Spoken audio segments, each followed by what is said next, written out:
This is the Gooshbagz Fantasy Football League podcast with your host, Jason Peck. That's right, everybody. Welcome in to week 5. We're already at week 5. That's like a third of the way through the regular season of fantasy football. And I am here, of course, with the man, the myth, the legend, Andrew Kortze. Andrew, how you doing? You know what? It's weird. I feel like typically we have like the opening week matchup against each other. And so I feel like the last 3 years I've gone into week 1 or we've gone into week 2 doing the pod, which is great. But being 0-1, I think every single one of those times. So it's a little bit different this time, being like already a third of the way through the season and coming off a miraculous dub, of course. Which, my goodness. Yeah, I mean, your team is truly, you followed. No. You beat me last year. You beat me last year because last year you stole my team name. That is also true. Yes. Because I went 0-3 at the beginning of last year, so you beat me the first week. If indeed, I don't remember. Maybe we did play each other the very first week of the season. We probably did. It was 1-2. Yeah.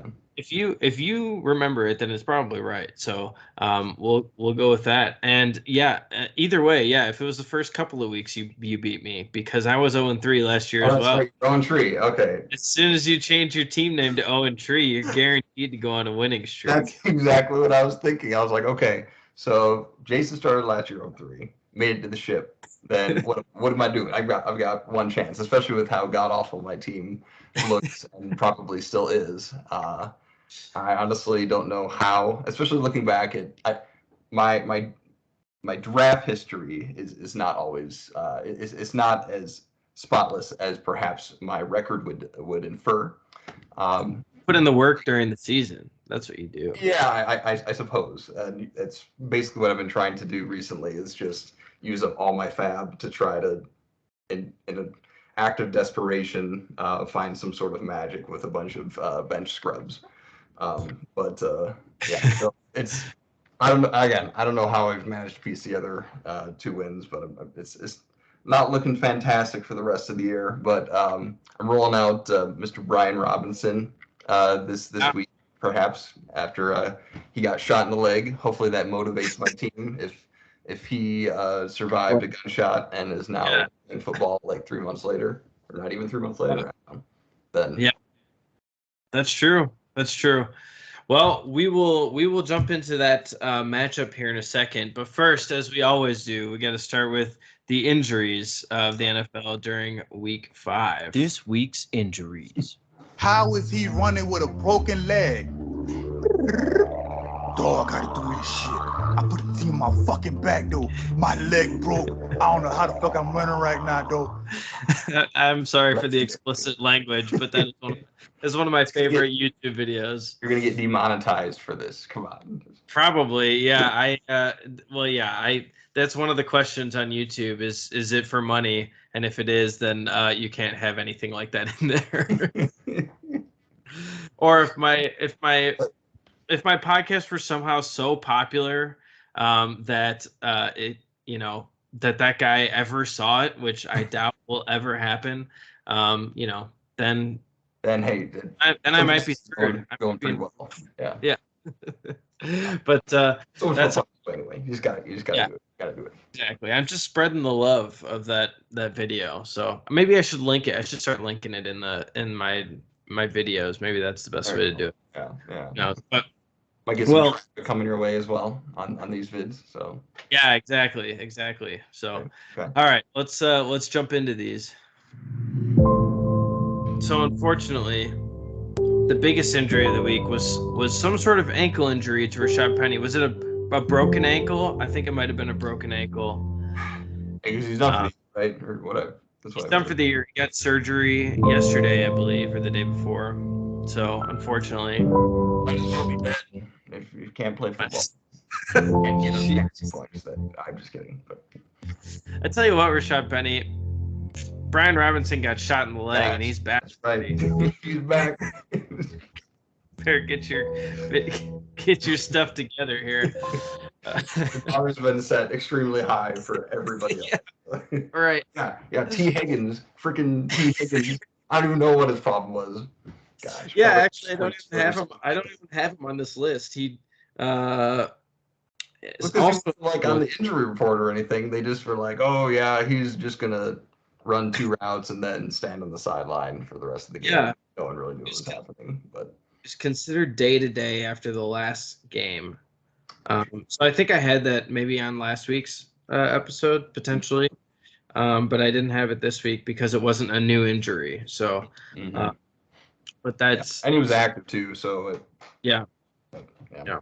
Oh no, wait, day-to-day after this. Oh, I'm sorry, that was this week was the ankle injury to Baltimore. So maybe I just missed that on the reports.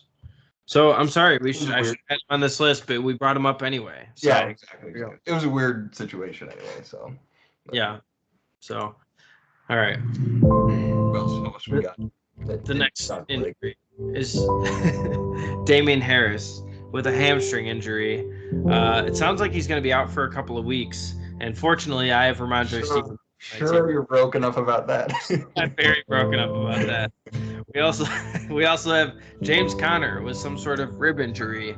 I think he's also day-to-day. I don't know. I think he still might be able to play this week. I don't think he's been ruled out yet. Unless I'm wrong. Did you hear anything? I don't think so. Though I did try to preemptively snag, what's his name? Eno Benjamin. And Neil with the price match dub in the waivers over me today. This morning. No! I was like, I'm sorry, Kortze. It was close, but that's all right. I'm so sorry. Playing the sad music for you this time. No, that was for you. I apologize. So Neil, shame on you for bidding the same amount that Kortze did. I don't think James Conner plays or else. Yeah, right. We've also got Tyreek Hill. He had some sort of boot on after the game. I think they said he got stepped on. So I don't know if that means he's going to miss or not anything, but I haven't heard anything since then. Teddy Bridgewater, the first play of the game, had a concussion. He was already the backup quarterback for Miami.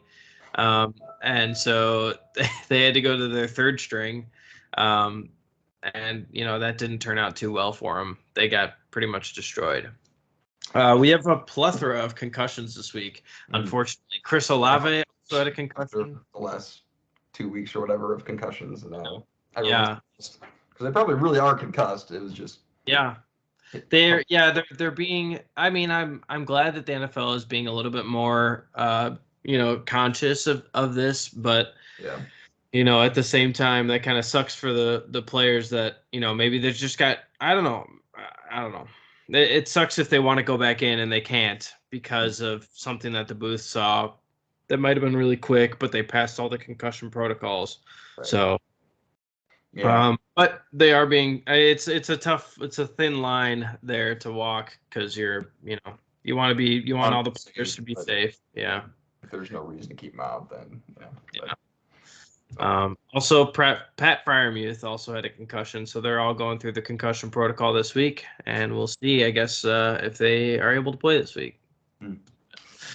Well, all right. That's why I picked up. Oh, hold on, Tyler Algier. I don't know. Yeah, but right. That's why all the experts say that he'll do great. I'm just kidding. He's got terrible matchups coming up, but that's all right. Yeah, Cordero Patterson, you grabbed him as a backup for Cordero. Yeah. He's on the IR, so we'll see. I don't think he did that good this week. Tyler Algier didn't. No, I don't think anyone really did. They were playing Tampa, and then they've got the 49ers this week, so it was more of a long stash. But I think using 10th. Sorry, go ahead. As I say, using a 10th of my fab probably in hindsight wasn't as great. Yeah, it's kind of a committee there too. I think without Cordero, so, but I think, I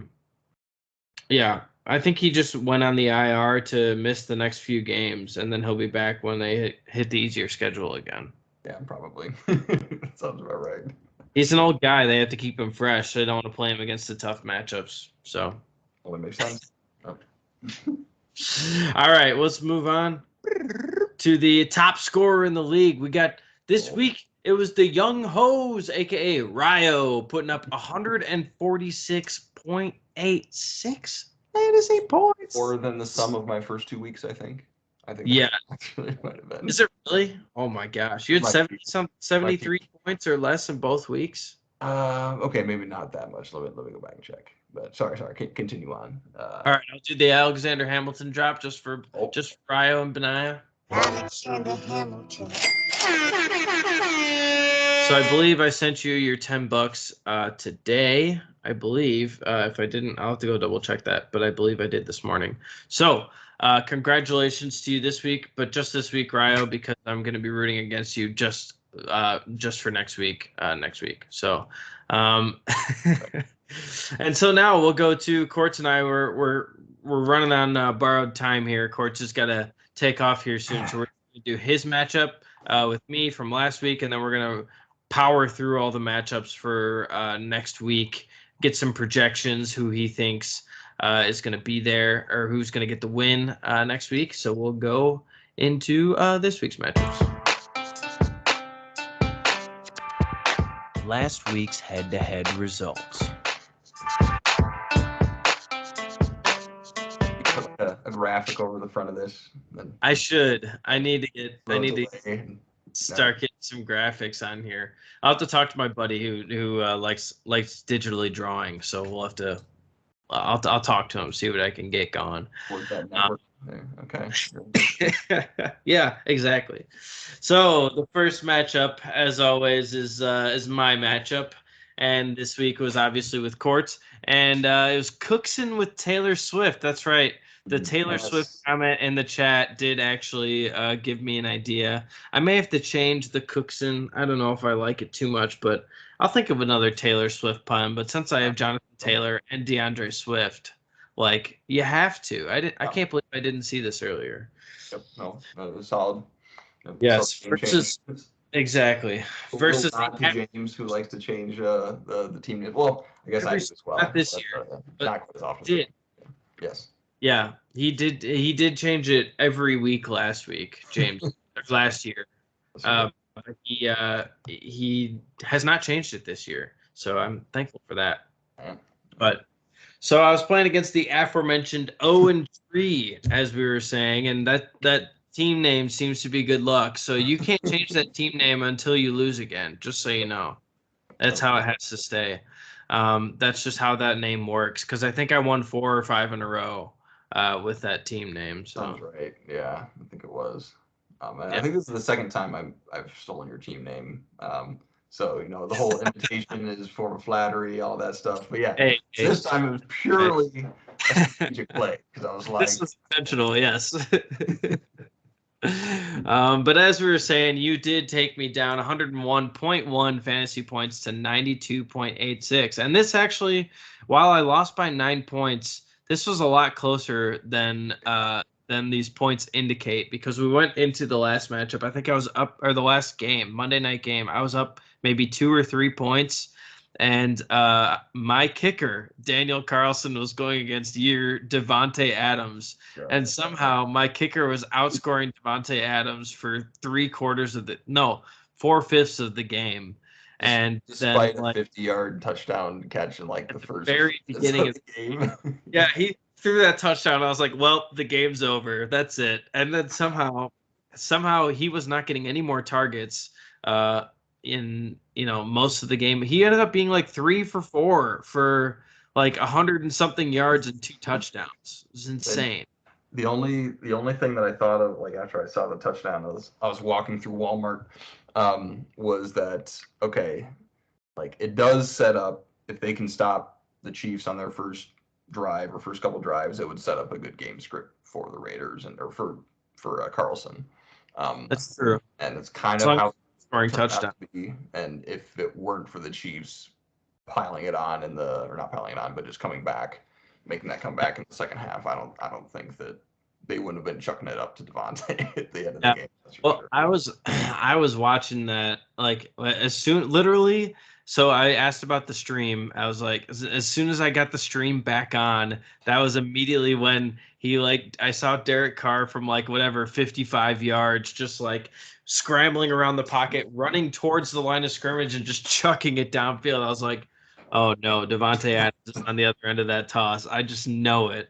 When you know that they're down there and you're like, Yeah. I couldn't believe it. Like I had forsaken all hope. Like that was I think there was 4 different times on Sunday and Monday that I was like, no, there's no coming back from this. Like the first one was the fact that I started Cam Akers again for whatever reason, and he had I think 3 straight -4-yard runs at one time. And that was like when I was like, okay, there's no way that my team can recover from that terrible managerial play. And then Higgins being out, Carlson field goal to go up, when to put your team up. But then the real point that I thought it was over was actually earlier in the day when it hadn't even got to halftime yet of the Eagles-Cardinals game. I think Hurts was up on Kyler Murray at like 25 points to -2 or something. Yeah. First of all, that just highlighted another one of my bad draft picks. But it was by some miracle, I think he got within like 9 or 10 points by the end of the game, and I still don't know how that happened. Yeah. But well, Jalen Hurts didn't score the second half of the game. He went up. They scored quickly. He had 2 rushing touchdowns like in the first quarter or two, and so like the first half he had already had like you said like 25 points, and then he ended with 27. So it was a bad second half, and he didn't throw the ball to. Well, he did throw the ball to AJ Brown, but he only completed 3 of those passes. So yeah, that's true. When you take like the Hurts Brown stack, and if you take 30 points and split it in 2, it's like, I'll take that any day, basically, especially playing against the Cardinals. So, yeah, that's true. But yeah, it didn't quite work out for my team, despite the fact that Daniel Carlson did put up 16 fantasy points this week. Yeah, but I'm actually pretty optimistic about this team as long as I know that the Philadelphia and Jacksonville both had some rough matchups, and on the other hand, so did Brandon Cooks. So like all of my wide receivers kind of had rough matchups this week, and I knew it. And my running backs are in a good spot right now, despite the fact that Jonathan Taylor is hurt, and DeAndre Swift and Cordero Patterson are all out. I still have great starters. I have Jamal Williams, who's taken the full brunt of the work, and now Stevenson is by himself in New England as well. So I feel pretty confident. And actually, currently, even though Jonathan Taylor missed practice this week, he's still questionable. So if he's not going, I might at the flex spot, I might be a little iffy. I've got Raheem Mostert though too. Mostert's not there yet. So my running backs are still good. Yeah, he's not most hurt currently, but so we'll see. We'll see if this continues. But you did take me down this week. So now let's do a quick transition to next week's matchup predictions because I know you got to get going here. So let's jump into next week's matchup predictions. I can see the future. I have to stop you from destroying my race. In the future. We already did that. I knew you'd do that. I know it's strange. It is strange. Oh no, did we lose you? Your webcam is not currently working, and I can't hear you. Maybe this was on me? I'm not sure. Oh, you're back. Are we back? Okay, cool. I can still hear you and see you. All right, you're back. You're back. All right. Do you have access to next week's matchups here? Yes, I do. All right. So we're gonna start with mine. Cookson with Taylor Swift versus Team Chad Keen. So I've got me, of course. But Yeah, he's having a rough time in his wide receiver position here. They're all questionable for this week, but if they can go, it might be trouble for me. Yeah, it's the whole McVay only goes to Cooper Cup, and everyone knows that he's only going to Cooper Cup, and yet they can't stop it. Like I know. every week it blows my mind how true that continues to be. I don't know.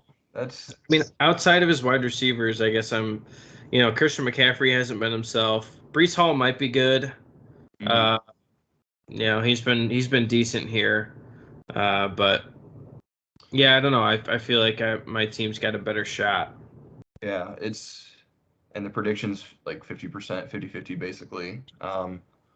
Let's see. He does have some injury, or not injuries, but some guys who are questionable, and it might just be recency bias with me, where Higgins was like the only questionable guy, and he just sat out the whole game basically. Yeah. But I don't know. Okay, so since it's 50-50, for the competition of it, I'm picking Chad. Like, I still think he could win. Obviously, just straight up. But, yeah, no, he could. That's for sure. Like I said, if my wide receivers kind of underperform again, then I could be in for some trouble. But I think otherwise, even though Jalen Hurts is against Dallas, I'm not really scared of that defense with a mobile quarterback. So I don't know. We'll see. Hopefully he redoes the AJ Brown connection. But all right, the next matchup will be Waddle versus Brandon's team. So let's take a look here. Brandon's got a couple people on bye. He's got Derrick Henry, Darren Waller on bye. He'll be able to replace him with Kenneth Walker, and he can put anybody in his flex. So David Montgomery, maybe Melvin Gordon. Yeah. On the other hand, we got Benaya's team, who is a pretty solid team. So I'm gonna go with Benaya's team here. Yeah, I think I will as well, just mostly for the fact that Brandon's got some guys on bye. But when the King's on a bye, it's hard to make up for his exactly. Position, so exactly.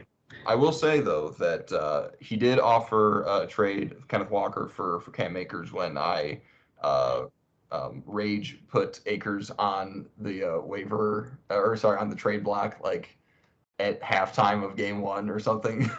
Oh yeah. At the time I was like, you know what, I gotta, he was my keeper. I gotta let it ride and see how it goes.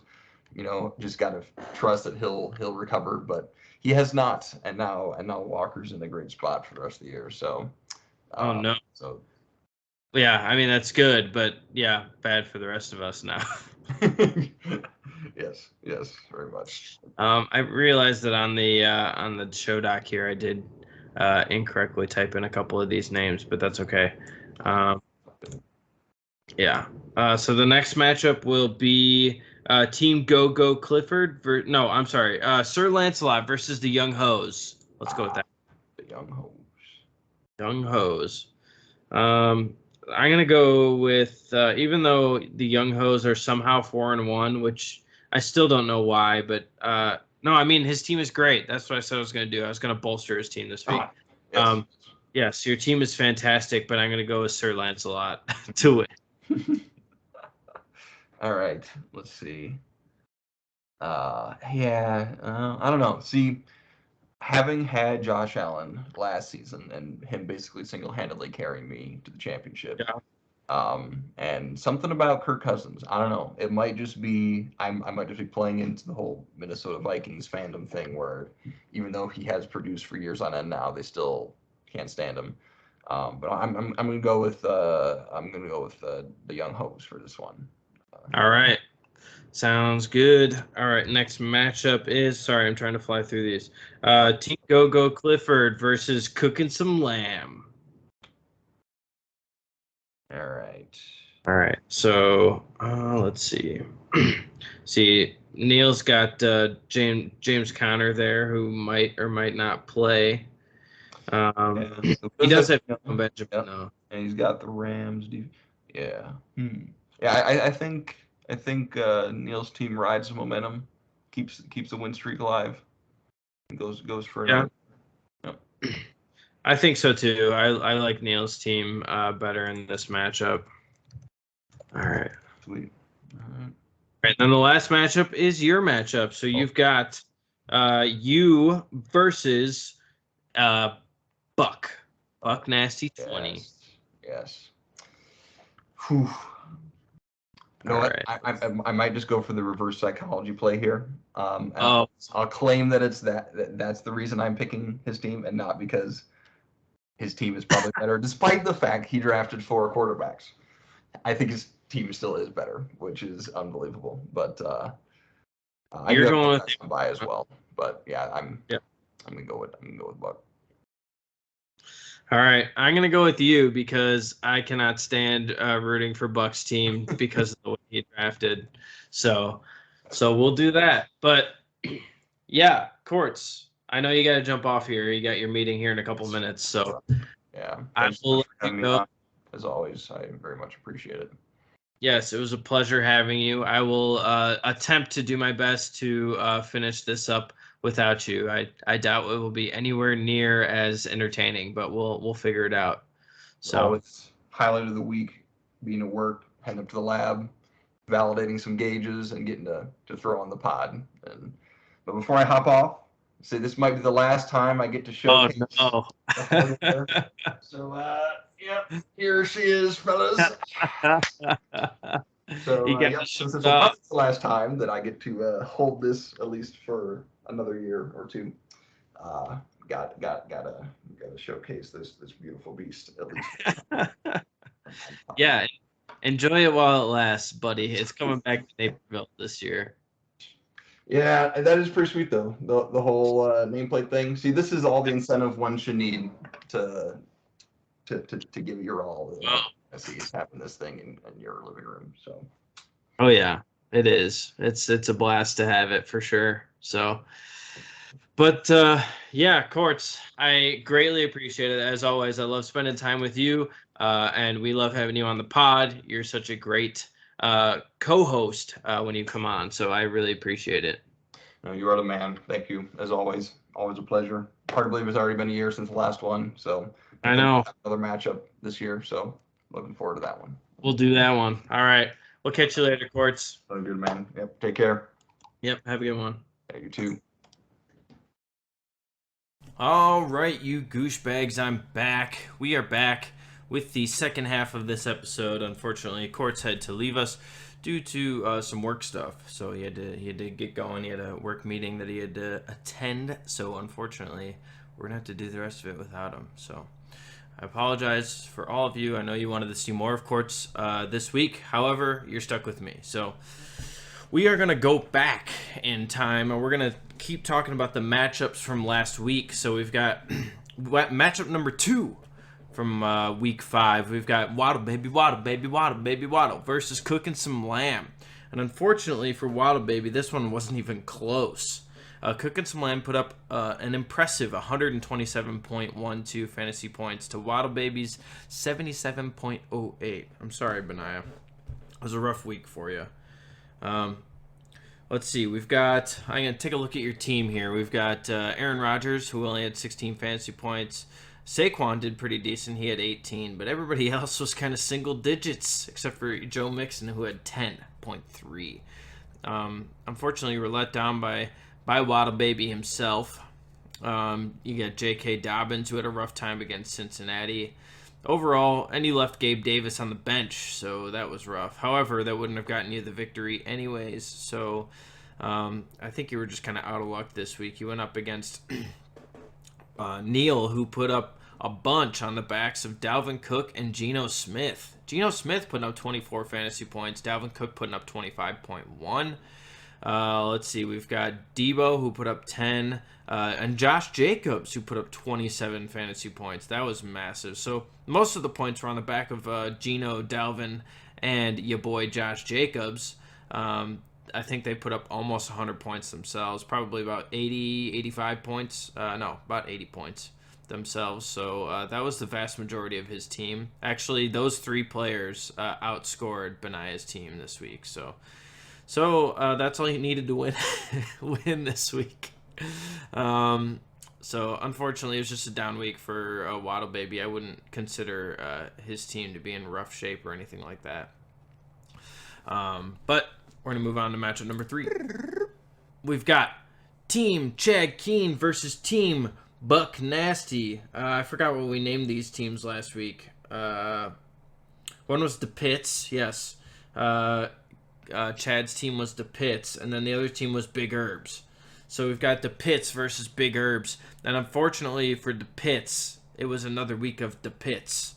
And Big Herbs took down Team Chad 127.92 to 74.56. Also a massive point differential. Over 50 points. More so than the last matchup. The only good players on Team the Pits was Christian McCaffrey and Cooper Kupp, and actually he replaced Kyle Pitts. Was he out? He might have been out last week. Yeah, he was out last week, so that's why he put in Robert Tonyan. Now the question is he going to continue to do so, or is he going to go back to the Kyle Pitts well? It looks like he's projected for 0. Oh no, he's projected for 7.5. So he practiced on Wednesday, limited. So that's a pretty good sign that he's going to go. But yeah, I mean, most of your points came from CMC and Cooper Kupp, and everybody else scored under 10 except for your kicker, who had 10.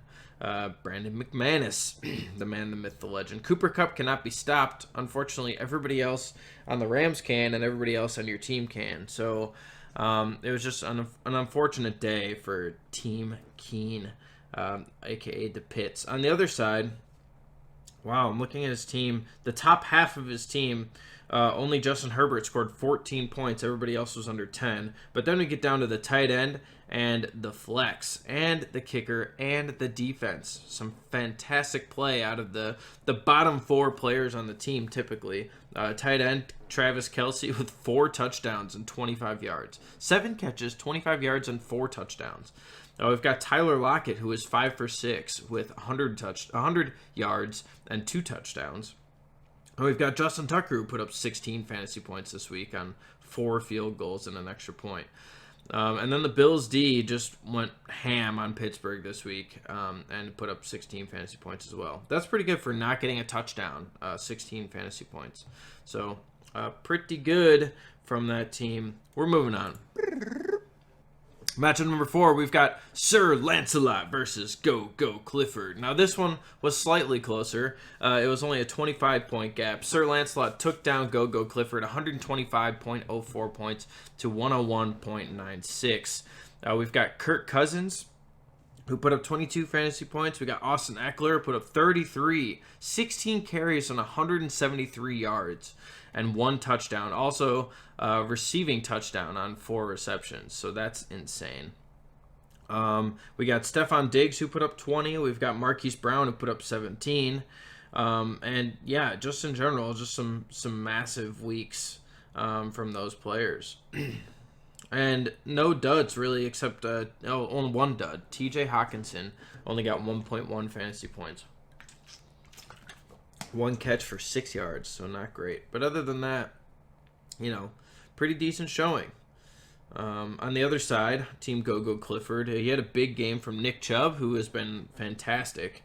We've also got Nick Folk putting up 18 fantasy points, and Dallas Goedert put up 13. Everybody else was kind of meh. Terry McLaurin put up 10. Lamar Jackson only put up 14, so that was a disappointment. Derek Carr outscored him, who's on your bench, so kind of a rough week from Team Go Clifford. However, they still outscored me, so I can't really say it's that much of a rough week. All right, moving on. We've got matchup number 5, the Young Hoes versus Little Herbs, because of Khalil Herbert, a.k.a. Brandon's team. And this was a large disparity, mainly because the Young Hoes put up 146.86 fantasy points, so that was very good. Once again, it was on the backs of Josh Allen. Well, on the backs of a lot of players, to be honest. The Patriots defense put up 28 fantasy points. Did they get a touchdown? That's insane. It doesn't say they got a touchdown. 1 interception, 0 points allowed, 2 sacks, 5 fourth down stops. and a defensive touchdown, and an interception. Oh, no, you already said that. Dang. Fumble recovery, touchdown. My goodness. Patriots defense put up a bunch to make up for a goose from Younghoe Koo. Missed a field goal. Had one extra point for Younghoe.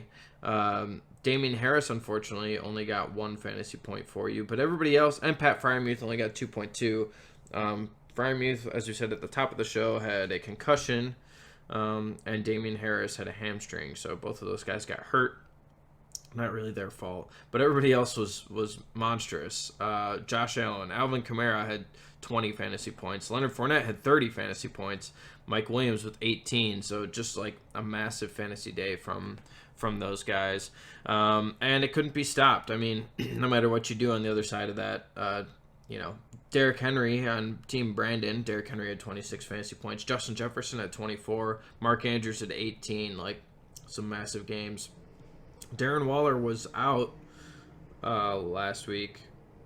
Oh, no. He was playing, but he had a hamstring injury during the game. I didn't know that. I didn't see that in the logs. Oh, that was because they play Monday night? Yeah, they played Monday night, so I didn't see that on my injuries list. But, yeah, he also has a hamstring, so he is, might be ruled out. We'll see for the next game. But, yeah. Not great from everybody else. Trevor Lawrence only had 10. Khalil Herbert only had 1. I don't know why you played him, because David Montgomery was playing. So that was questionable decision making. However, I don't think you would have necessarily. You wouldn't have won. I don't think there's any way. Even if you had played. Well, I guess no. Even if you had played David Montgomery instead of Khalil Herbert and then Kenneth Walker. Yeah, it still would have only been 30 points, and that wasn't quite enough to cover. So, unfortunately, because, yeah, that's why. That's why. All right, we're going to move on to the weekly awards this week. So, this week was a fun one. We had the best team for this week was Ryo, of course. The worst team was Chad. He only put up 74 fantasy points, so rough week. Most efficient manager was Adam. He scored. Let's take a. Actually, let me pull it up so that I actually have it. I wrote out the awards, but I didn't actually. So he scored 125 out of a possible 131 on his team. The least efficient manager was Chad, who put up 74 of a possible 115. The highest points in the loss was Brandon. He had 104.76. So bad luck there. Lowest points in a win was Kortze with 101. So not far behind, but if Brandon had played Kortze, technically he would have gotten the old victory this week. The biggest blowout, as I was saying before, was Team Aaron over Chad's team. That was over. It was a 53.4 point difference approximately. The narrowest victory was unfortunately my loss to Andrew Kortze. It was a 9-point differential. And like I said, it was a tight game, but still 9 points is not super close for fantasy football.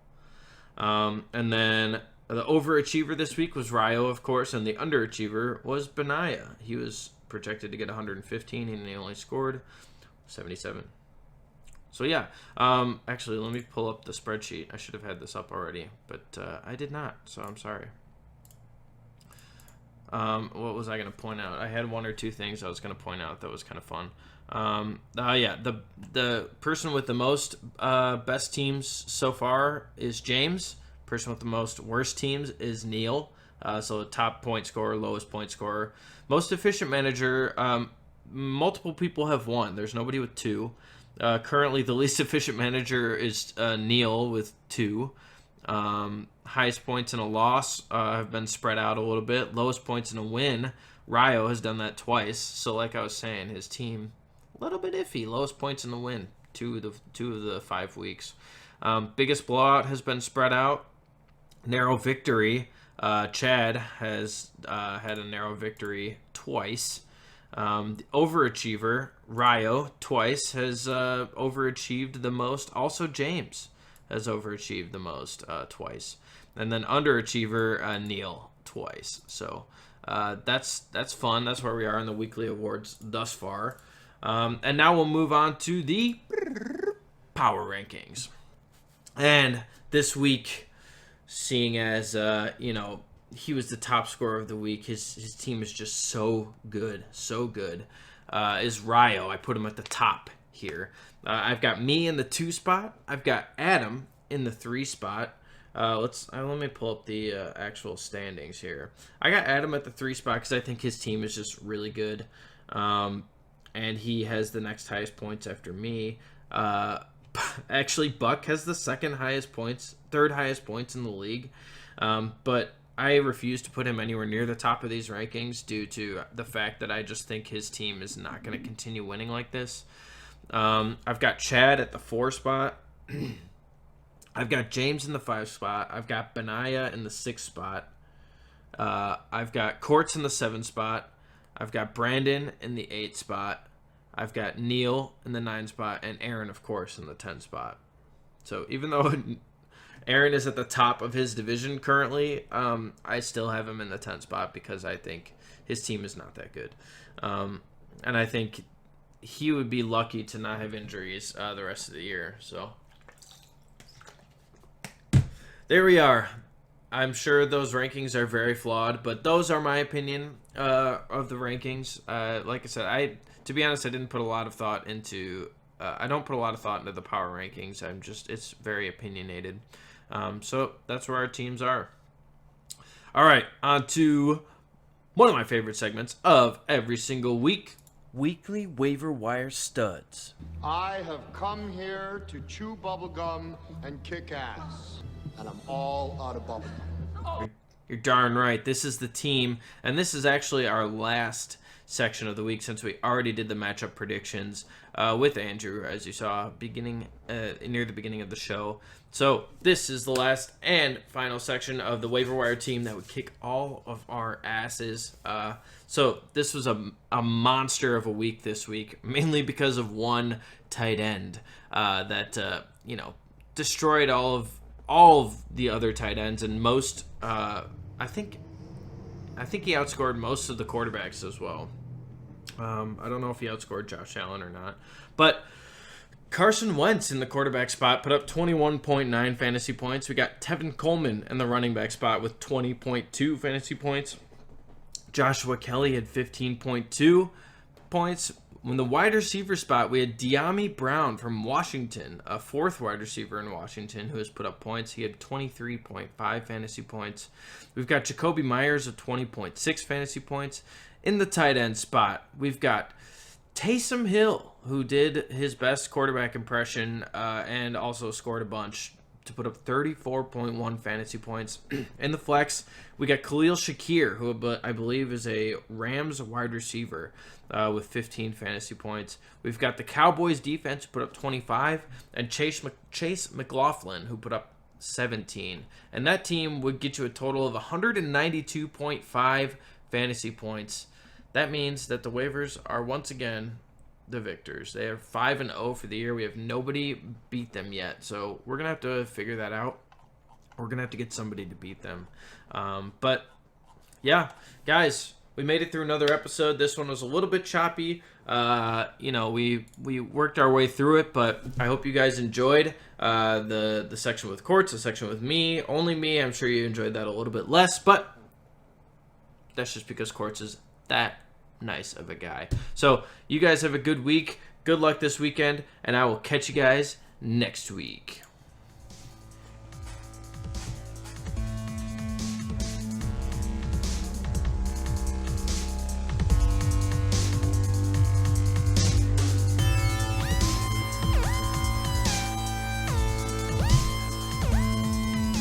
See you guys.